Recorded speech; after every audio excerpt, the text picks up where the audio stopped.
In the heart of a picturesque suburban neighborhood, residents prided themselves on their sense of community and shared values. The streets were lined with charming homes, each meticulously maintained, thanks to the watchful eye of the Homeowners Association, or HOA.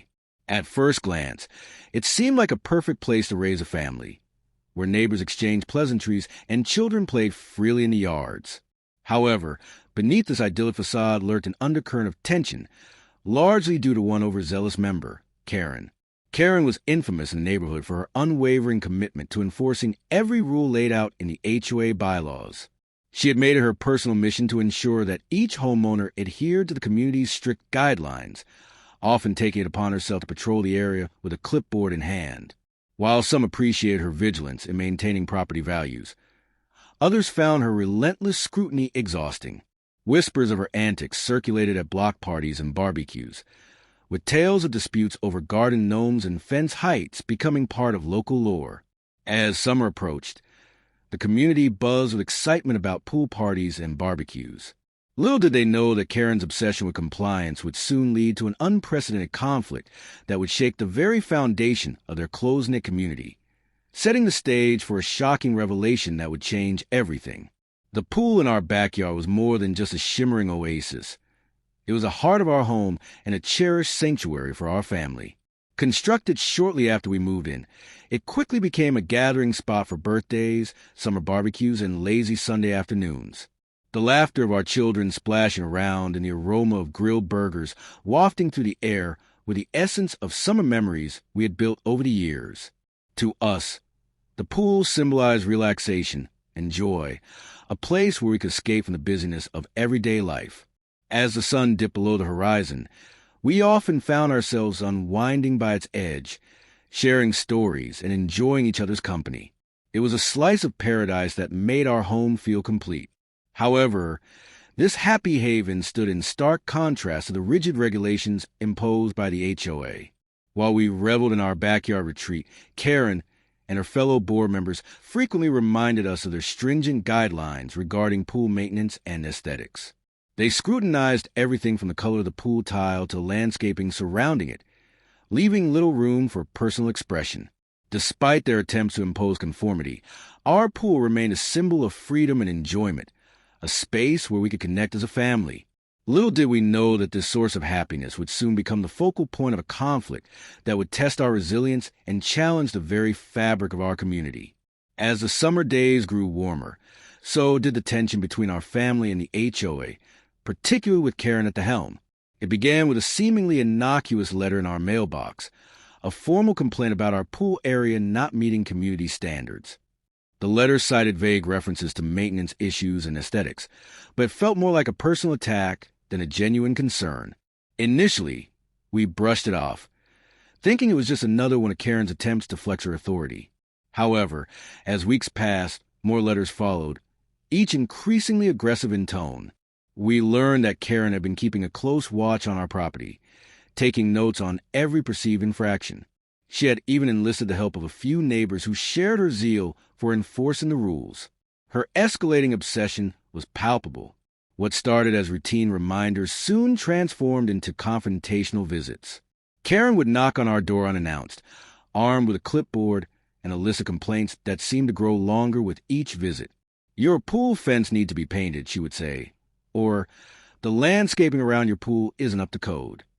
It became clear that this was no longer just about community standards. It was personal for Karen. Each visit filled us with a sense of dread, knowing that she was determined to enforce the HOA's rules at any cost.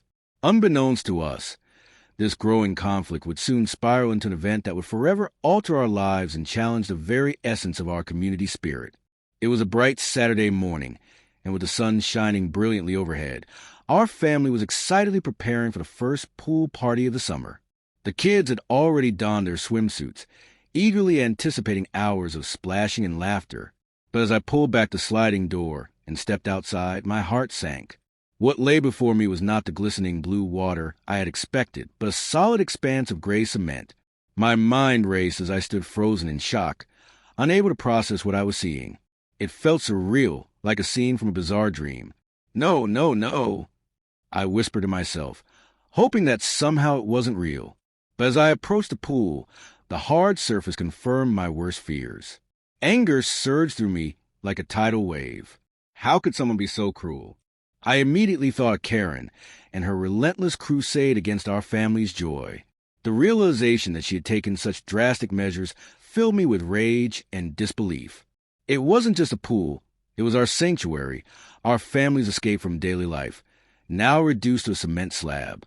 The immediate impact on our summer plans was devastating. Gone were the dreams of laughter-filled afternoons. Instead, we faced an empty yard and desolation. As my children looked up at me with confusion and disappointment, it became painfully clear that this act of vandalism was not just an attack on our property, but an assault on our family's happiness. In that moment, we knew we had to fight back against this injustice. As the shock of finding our pool filled with cement began to wear off, the gravity of Karen's actions sank in. This was not merely an act of petty vandalism. It was a deliberate destruction of property that could have serious legal consequences. Consulting with a lawyer, I learned that Karen's actions could be classified as felony vandalism. In many jurisdictions, felony vandalism is defined as willfully destroying someone else's property with the intent to cause harm or damage. The potential penalties for such an offense were significant. If charged and convicted, Karen could face hefty fines, restitution for the damages caused, and even jail time. It was astonishing to think that someone so fixated on enforcing HOA rules could cross such a serious legal line without fully understanding the implications of her actions. Beyond the immediate financial impact of repairing our pool, which would likely run into thousands of dollars, there were broader ramifications for Karen herself. A felony conviction could tarnish her reputation, affect her employment opportunities, and alter her standing in the community she so fervently sought to protect. This realization shifted my perspective. While I felt justified in seeking justice for our family, I also grappled with the weight of potentially ruining Karen's life. Yet, as I weighed the options before us, it became clear that accountability was necessary. We needed to shine a light on this extreme behavior to prevent it from happening to anyone else in our community. As news of the cement-filled pool spread through the neighborhood, reactions from our neighbors varied widely, reflecting the deep divisions within our community. Some residents rallied around us, expressing their outrage at Karen's extreme actions. They sympathized with our plight and offered support, whether it was helping to organize a fundraising effort for repairs or simply lending a listening ear. These neighbors shared their own stories of run-ins with Karen, revealing a pattern of her overzealous enforcement of HOA rules that had affected many. However, not everyone viewed the situation through the same lens. A faction of residents took a more ambivalent stance, siding with Karen and arguing that she was merely trying to uphold the community's standards. They believed that rules were in place for a reason and that our pool was an eyesore that needed addressing. Some even accused us of overreacting, suggesting we should have simply followed the guidelines set forth by the HOA. This division created palpable tension at community gatherings. Conversations became charged and fraught with underlying animosity as neighbors took sides. The once friendly atmosphere of block parties turned into whispered debates about property values versus personal freedoms. Amidst this turmoil, we felt a mixture of gratitude for those who stood by us and frustration at those who defended Karen's actions. It became clear that this conflict was more than just about a pool. It represented deeper issues of authority, community values, and how far one should go to enforce conformity in a neighborhood meant to foster camaraderie. Determined not to let Karen's actions go unchallenged, I knew I had to take a proactive approach to address the situation. The first step was reaching out to a legal counsel who specialized in property law and HOA disputes. During our consultation, I learned about the legal options available to us and the importance of documenting everything surrounding the incident. Following the lawyer's advice, I began gathering evidence, taking photographs of the cement-filled pool from various angles, and meticulously documenting the timeline of events leading up to that fateful day. Next, I turned my focus to rallying support from fellow homeowners who had experienced similar frustrations with the HOA. I organized an informal meeting at our home, inviting neighbors who had voiced their grievances about Karen's obsessive enforcement of community rules. As we gathered around our kitchen table, sharing stories and commiserating over coffee, it became clear that we were not alone in our struggles. Many felt stifled by Karen's relentless scrutiny and were eager to join forces. Together, we crafted a collective letter addressed to the HOA board, outlining our concerns not only about the vandalism, but also about the broader issues of transparency and fairness within the association. This newfound solidarity bolstered my resolve. We were no longer just individuals fighting an uphill battle, but a united front seeking justice and accountability. With each passing day, our determination grew stronger as we prepared to confront both Karen and the HOA, standing up for our rights as homeowners in this community. As the situation escalated, the HOA board finally felt the pressure to address the fallout from Karen's drastic actions. A special meeting was called, and residents were invited to voice their concerns. The atmosphere was charged with tension as neighbors expressed frustration not only about the vandalism, but also about the overall management of community rules. During the meeting, the board attempted to distance itself from Karen's behavior, stating that her actions did not align with the HOA's mission of fostering a harmonious community. They expressed regret over the incident and assured attendees that they were committed to enforcing rules fairly and equitably moving forward. The board emphasized their goal of balancing community standards with residents' rights to enjoy their properties without undue interference. However, many found their reassurances hollow, especially since Karen had been a long-standing member of the board. Questions arose about oversight and accountability. How could they allow such extreme behavior to go unchecked? The board promised to review their enforcement policies and create clearer guidelines that would prevent future misunderstandings. Despite these assurances, skepticism lingered in the air. Residents demanded more transparency in how rules were enforced and suggested implementing a system for homeowners to appeal complaints without fear of retaliation. This call for reform reflected a growing desire among neighbors for a more collaborative approach to community governance, signaling that Karen's actions had not only impacted our family, but had ignited a larger conversation about fairness and respect within our neighborhood. As our collective efforts gained momentum, the legal proceedings began to take shape. With the evidence we gathered and the support of our neighbors, we decided to file a civil suit against Karen for vandalism and restitution for the damages caused to our property.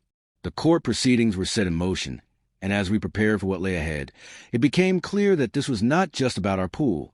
It was a fight for justice against the extreme measures she had taken. In the weeks leading up to the trial, tension within the community heightened. Many residents attended the hearings, eager to witness how the situation would unfold. During one session, Karen took the stand, attempting to justify her actions as an effort to maintain property values and community standards. However, her arguments fell flat when confronted with evidence of her obsession and disregard for personal property rights. Ultimately, the court ruled in our favor, ordering Karen to pay for the repairs needed to restore our pool and recognize her actions as felony vandalism. The ruling sent shockwaves through the community, not only vindicating our family's plight, but also shaking Karen's standing within the HOA. Faced with mounting pressure from neighbors and the board alike, she stepped down from her position, realizing that her zeal had cost her both respect and authority. As we began the process of repairing our pool, we felt a sense of relief wash over us. The ordeal had united many residents, leading to a renewed commitment of fairness and open dialogue in our community, a hopeful resolution emerging from a challenging chapter. Looking back on the ordeal, I realized it was about much more than a cement-filled pool. It was a pivotal moment that tested the strength of our community and our resolve as individuals.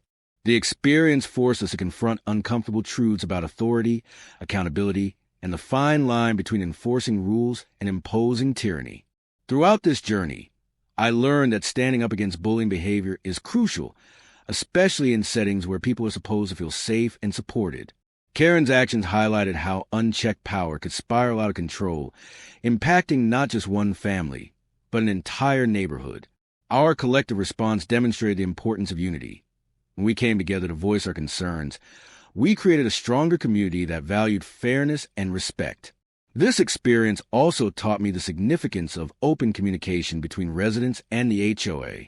It became evident that fostering a collaborative environment where everyone felt heard could prevent misunderstandings and conflicts in the future. The renewed commitment to transparency and mutual respect has transformed our neighborhood dynamic for the better. As we filled our pool with water once again, I couldn't help but feel a sense of hope. This incident had sparked meaningful conversations about community values and ultimately reinforced our belief in standing up for what is right. We emerged not only with a repaired pool, but also with a deeper understanding of what it means to be part of true community, a place where everyone has a voice and where kindness prevails over tyranny.